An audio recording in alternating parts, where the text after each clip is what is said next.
Hello everyone, welcome to my channel again, and today we are going to uh, continue with the part 4 of admission of partner introduction. तो introduction का ये चौथा video है और इससे पहले 3 videos जो हैं वो आप लोग देखेंगे तो आप लोगों को ये वीडियो ज्यादा अच्छे से समझ में आएगा। वैसे खास कनेक्शन नहीं है, लेकिन वो वीडियोस देखेंगे तो आप क्वेश्चन कंप्लीट सॉल्व कर पाएंगे।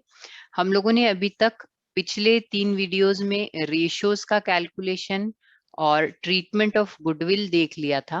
अब हम लोग देखने वाले हैं आज ट्रीटमेंट ऑफ एक्यूमुलेटेड प्रॉफिट्स और losses, revaluation of assets and liabilities and adjustment of capital. सबसे पहले एक्यूमुलेटेड प्रॉफिट्स के बारे में हम बात कर लेते हैं। तो ये बेसिकली होता क्या है? Accumulated profits means old profits of the firm. अब ये जो ओल्ड प्रॉफिट होते हैं ये कहाँ दिखते हैं? It is shown in the liability side of the balance sheet. अभी बैलेंस शीट की लाइबिलिटी साइड में आपने देखा होगा P&L account, general reserve, workman compensation fund, इस तरह के कुछ रिजर्व्स एंड फंड्स दिखते हैं। तो ये सारे हमारे कहलाते हैं एक्यूमुलेटेड प्रॉफिट्स। ये एक्यूमुलेटेड प्रॉफिट्स जो होते हैं ये बिजनेस की सेविंग्स होती है बेसिकली, राइट? तो बिजनेस जो होता है वो कुछ अमाउंट सेव करके रखता है अपने फ्यूचर के लिए, फर्दर इन्वेस्टमेंट के लिए। ये कहलाते हैं एक्यूमुलेटेड प्रॉफिट्स। अभी प्रॉफिट किसका होता है? प्रॉफिट ओनर का होता है, राइट? तो यहाँ पर ये एक्यूमुलेटेड प्रॉफिट जो है वो भले ही बिजनेस ने सेविंग करके रखा है, लेकिन जब भी बिजनेस ये प्रॉफिट्स खत्म करेगा तो किसे देने वाला है? ओनर को देने वाला है, राइट? तो इसलिए ये बैलेंस शीट की लाइबिलिटी साइड में आते हैं, क्योंकि कैपिटल जो है वो बिजनेस की लाइबिलिटी होती है। तो उससे रिलेटेड मतलब कैपिटल में जो ऐड होने वाली वो चीज भी सारी लाइबिलिटीज होंगी। और आगे चलते हैं। This profit is distributed among old partners in old ratio. ये जो प्रॉफिट है ये किस में डिस्ट्रीब्यूट होगा? ओल्ड पार्टनर्स में। क्या रीजन है? मान लीजिए ए और बी पिछले 10 इयर्स से पार्टनर्स हैं, उनके पास एक जनरल रिजर्व है 50,000 रुपीज का, ठीक है? तो ये वो पैसा है जो इन्होंने पिछले 10 साल में कमाकर सेव किया है। अब कोई नया पार्टनर आ रहा है सी, तो क्या सी को ये प्रॉफिट मिलना चाहिए क्या? बिल्कुल नहीं मिलना चाहिए, क्योंकि वो तो नया पार्टनर है। तो उसे जब से वो पार्टनरशिप में आया है उसके बाद से जितना भी प्रॉफिट है उसमें सी का पार्टिसिपेशन होगा। जो ओल्ड प्रॉफिट्स हैं हमारे बिजनेस में वो सारे किसको दे देते हैं? ए और बी को, ओल्ड पार्टनर्स को डिवाइड कर देंगे, ठीक है? तो ओल्ड पार्टनर्स को ओल्ड रेशियो में डिवाइड किए जाते हैं एक्यूमुलेटेड प्रॉफिट्स।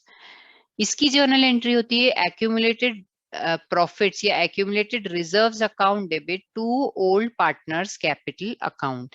तो देखो, ओल्ड पार्टनर्स में प्रॉफिट डिस्ट्रीब्यूट करेंगे तो कैपिटल इंक्रीज होगी, कैपिटल इंक्रीज हुई तो उसको यहाँ पर क्रेडिट किया है। और एक्यूमुलेटेड रिजर्व जो है उनका कैपिटल, उनका क्रेडिट बैलेंस था, राइट? तो अब हमको उनको फिनिश करना है ना, तो फिनिश क्लोज करने के लिए हमने उनको डेबिट कर दिया। आई होप ये पॉइंट इजीली समझ में आ गया होगा, इसमें कुछ डिफिकल्ट नहीं है। देन है revaluation of assets and liabilities. अभी ये रिवैल्यूएशन क्यों जरूरी है? जब भी कोई पार्टनर बिजनेस में आता है तो वो ये कहता है, मान लीजिए बिजनेस में एक बिल्डिंग है, उस बिल्डिंग की कीमत एक्चुअली दिखा रखी है 2 लाख, लेकिन उसकी वैल्यू है कितनी? मतलब बुक्स में दिखा रखी है 2 लाख, डिप्रिसिएशन माइनस करने करते करते वो 2 लाख रह गई है। लेकिन मार्केट में पता लगा कि इस बिल्डिंग की अगर कोई इसे खरीदना चाहेगा तो ये जो बिल्डिंग है इसकी वैल्यू हमको मिलेगी 1,50,000। तो नया पार्टनर कहेगा कि भाई यहाँ तो लॉस हो रहा है, बराबर है? ये बिल्डिंग जो है जिसकी कीमत आपने 2 लाख दिखाई है उसको तो कोई 1 लाख से ज्यादा में खरीदेगा ही नहीं, तो इसकी वैल्यू एक्चुअल कितनी होनी चाहिए? 1 लाख रुपीज होनी चाहिए। तो यहाँ तो 50,000 रुपीज का लॉस हो रहा है। न्यू पार्टनर कहेगा कि जब मुझे तुम पुराने प्रॉफिट्स में पार्टिसिपेशन नहीं दे रहे हो तो यहाँ पर पुराने लॉसेस में मैं क्यों पार्टिसिपेट करूं, राइट? तो इसलिए इस बिल्डिंग को 1,50,000 पे दिखाओ। ये जो लॉस है ना, ये ओल्ड पार्टनर्स में डिस्ट्रीब्यूट करो। तो जो ओल्ड पार्टनर्स है उन्होंने भी सोचा सही बात है, अगर इस बिल्डिंग की कीमत 1,50,000 की जगह 2,50,000 होती और प्रॉफिट आ रहा होता 50,000 का, तो क्या हम न्यू पार्टनर को देते लॉस की जगह अगर प्रॉफिट आ रहा होता तो? बिल्कुल नहीं देते, राइट। तो क्या है, हम लोग यहाँ पर जितने भी हमारे बैलेंस शीट में असेट और लाइबिलिटी दिखाई जाती है उन सबको रीवैल्यू करते हैं, और रीवैल्यूएशन करने के बाद जो भी प्रॉफिट या लॉस आता है उसको ओल्ड पार्टनर्स में डिस्ट्रीब्यूट कर देते हैं। किस रेशो में? ऑफ कोर्स ओल्ड रेशो में। ठीक है, तो चलिए इसकी जर्नल एंट्रीज देख लेते हैं हम कैसे होगी। जर्नल एंट्री होती है, अगर असेट जो है उसकी वैल्यू इंक्रीज हुई है तो भाई असेट हमारी डेबिट होती है, उसकी वैल्यू इंक्रीज करने के लिए उसे और भी डेबिट कर देंगे। जैसे बिल्डिंग की वैल्यू अगर इंक्रीज हुई है 50,000 रुपीज से, तो मैं यहाँ पर लिखूंगी building account debit to revaluation account, और अमाउंट आ जाएगा 50,000। ठीक, तो इस तरीके से अगर असेट की वैल्यू इंक्रीज हुई है तो जर्नल एंट्री होगी asset account debit to revaluation account. अगर लाइबिलिटी की वैल्यू डिक्रीज हुई है, अब यहाँ पर ये याद रखने की बात है, लाइबिलिटी जो है अगर इंक्रीज होती है तो क्या होती है? क्रेडिट होती है, डिक्रीज होगी तो उसे डेबिट करना है। तो लाइबिलिटी की वैल्यू अगर डिक्रीज होती है तो इन दैट केस हम लोग की जर्नल एंट्री होगी liability account debit to revaluation account. Next आ जाएंगे revaluation account debit to asset account. ये हमारी जर्नल एंट्री हो जाएगी किस चीज की? असेट की वैल्यू अगर रिड्यूस हुई है तो। सिमिलरली लाइबिलिटी की वैल्यू अगर इंक्रीज हुई है तो हमारी जर्नल एंट्री होगी revaluation account debit to liability account. अभी हमें एग्जाम में जर्नल एंट्री भी पूछ सकते हैं और लेजर भी पूछ सकते हैं, तो ये तो हमने जर्नल एंट्रीज देखी है। लेजर के लिए देख लीजिए, रिवैल्यूएशन अकाउंट का ये फॉर्मेट होता है। It is also called as profit and loss adjustment account and it is a nominal account। अब ये nominal account है, उसी से हमें समझ में आना चाहिए कि डेबिट साइड में सारे लॉसेस आएंगे और क्रेडिट साइड में सारे प्रॉफिट्स आएंगे।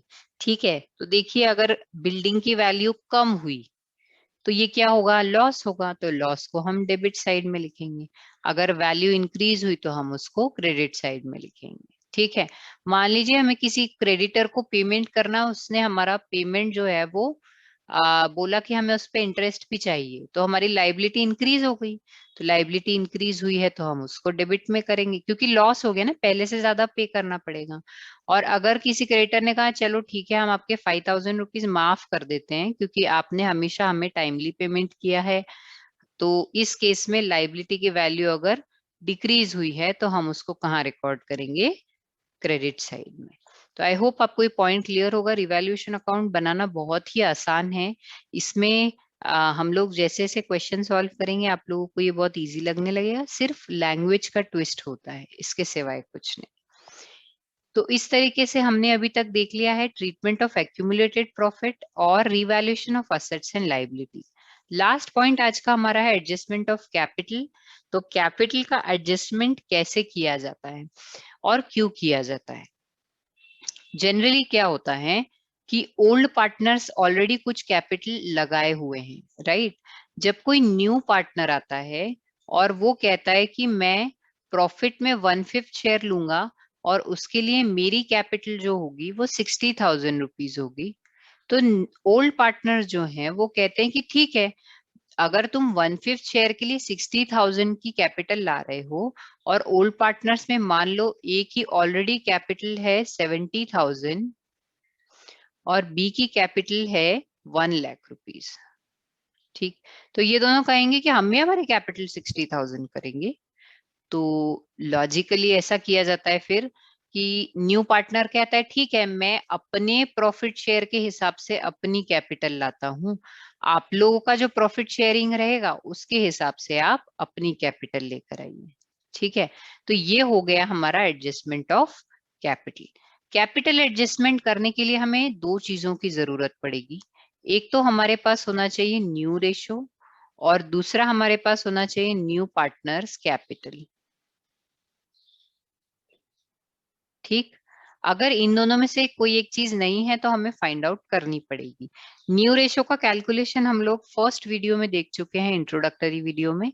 अगर हमें न्यू पार्टनर की कैपिटल नहीं दी होती है तो मैं जो बता रही हूँ वो मेथड से नहीं, दूसरी मेथड से सॉल्व होगा। वो हम जब क्वेश्चन सॉल्व करेंगे तो मैं आप लोगों को सिखा दूंगी। फिलहाल मैक्सिमम क्वेश्चन में जो सॉल्व करना है हमें, जो मेथड यूज होने वाली है, मैं आपको वो बता देती हूँ। Old partners capital is adjusted as per new partners capital, वही जो मैंने अभी आपसे कहा। यहाँ पर एक एग्जांपल लिया है हमने, Aman and Raman are partners, they admitted Sharman with capital of 60,000 for 1/3 share, adjust the capital of the old partner as per the new partner if new profit sharing ratio is 3:2:1। तो ठीक है, हमारे पास न्यू रेशो है, हमारे पास new partner का capital है। तो चलें अब देखते हैं, अमन, रमन एंड शर्मन तीनों पार्टनर्स का रेशियो न्यू हमने यहाँ लिख दिया है 3:2:1। अभी न्यू पार्टनर की कैपिटल 60,000 रुपीज है, तो ये तो हम कैलकुलेट कर सकते हैं। अगर 60,000 रुपीज के लिए 1 पार्ट है तो यहाँ पर इजी हो गया। ठीक है, 60,000 के लिए अगर वन पार्ट के लिए अगर 60,000 रुपीज लाया है तो 2 पार्ट के लिए कितना होगा। ठीक है, तो कैसे कैलकुलेट किया, 60,000 डिवाइडेड बाय 1। अगर यहाँ पे 4 होता तो आप 60,000 डिवाइड बाय 4 कर देते, तो हमारे पास क्या आ जाता, for 1 part how much amount is required. और जब 1 पार्ट का अमाउंट आ गया तो हम 2 और 3 पार्ट्स का कैलकुलेट कर सकते हैं, राइट। तो यहाँ पर देखिए 60,000 मल्टीप्लाई बाय 2 कर देंगे तो हमारे पास 60,000 मल्टीप्लाई बाय 2 करेंगे तो रमन की कैपिटल आ जाएगी, और 60,000 मल्टीप्लाई बाय 3 कर देंगे तो अमन की कैपिटल आ जाएगी। तो इस तरीके से new capital of all the partners will be 1,80,000, 1,20,000 and 60,000। ठीक, तो इस तरीके से कैपिटल एडजस्टमेंट कैसे होगा वो हमने देखा। अब हम नेक्स्ट वीडियो में एक क्वेश्चन सॉल्व करेंगे, फुल फ्लेजेड क्वेश्चन सॉल्व करेंगे, तो आप लोगों को समझ में आ जाएगा कि किस तरीके से ये सब पॉइंट्स को हम क्वेश्चंस में यूज करके और एक 10 मार्क का पूरा क्वेश्चन सॉल्व करेंगे। तब तक के लिए keep practising. Thank you so much for watching this video. Do like, share, subscribe the video and press the bell icon for further notifications. Thank you.